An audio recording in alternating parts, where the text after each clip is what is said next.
Hello guys, welcome back to the channel. तो मैं आज आप लोगों के साथ शेयर करूंगी अपना study routine for the day as a CAT aspirant. तो आज मैं अराउंड 11 उठ गई थी। उसके बाद फटाफट से मैं नहा धो के फ्री होकर I sat for slot 1 with my T.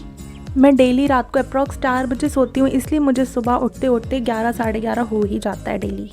फिर मैं सबसे फ्री होकर अप्रॉक्स 12 बजे तक पढ़ने बैठ जाती हूँ। फिर बिना टाइम वेस्ट किए मैं स्टार्ट करती हूँ सबसे पहले क्वांट्स से, क्योंकि क्वांट्स ही मेरा सबसे वीकेस्ट सब्जेक्ट है बचपन से। और सिर्फ मैथ्स से पीछा छुड़ाने के लिए मैंने 11th में कॉमर्स लिया था, जो वहाँ भी मैथ्स आ गई थी और यहाँ भी मेरा पीछा नहीं छोड़ा इसने अभी तक। I hate maths but no option. तो चलो शुरू करते हैं आज का अपना स्लॉट 1, जो कि मैंने स्टार्ट किया था परसेंटेजेस चैप्टर से। Sorry guys, it's percentage.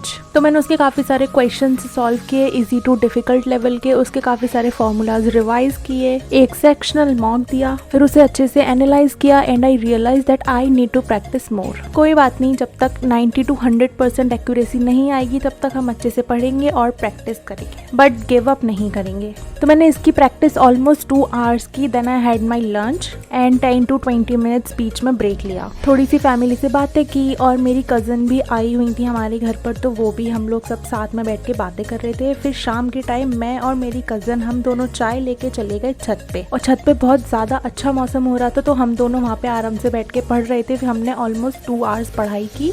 उसके बाद हम नीचे आ गए थे।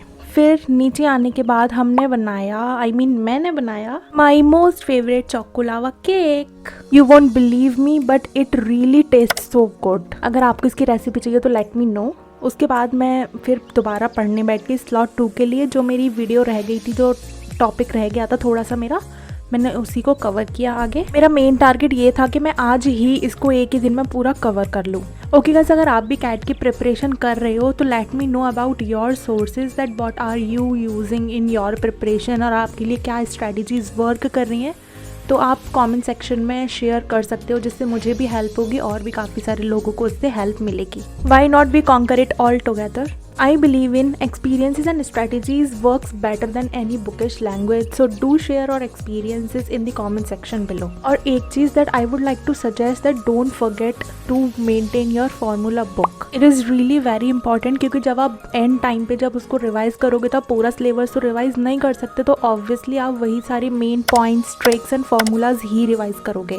तो वो आप चैप्टर वाइज अच्छे से सॉर्ट करके अच्छे से प्रिपेयर करके रखो, जिससे आपको बाद में कोई प्रॉब्लम ना हो। मैंने भी अपनी फार्मूला बुक बिल्कुल ऐसे ही रेडी कर रखी है।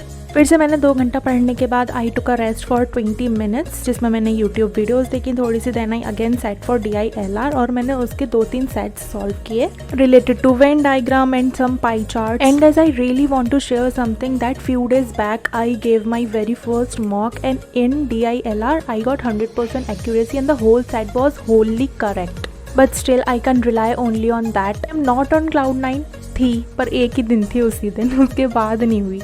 फिर मैंने पाई चार्ट्स के सेट्स सॉल्व किए, जो कि इजीली मुझसे हो रहे थे। तो मैंने 2 घंटा DILR पढ़ा। फिर 10 minutes ब्रेक लेने के बाद मैंने 2 RCs सॉल्व किए और अपनी टू डू लिस्ट क्रिएट करी for tomorrow's task. And it's already 3:30 now. I am going to sleep. अगर आपको थोड़ा सा भी अच्छा लगा हो, थोड़ा सा प्रोडक्टिव लगा हो, या फिर थोड़ा सा इंस्पायर किया हो, तो give it a like and subscribe.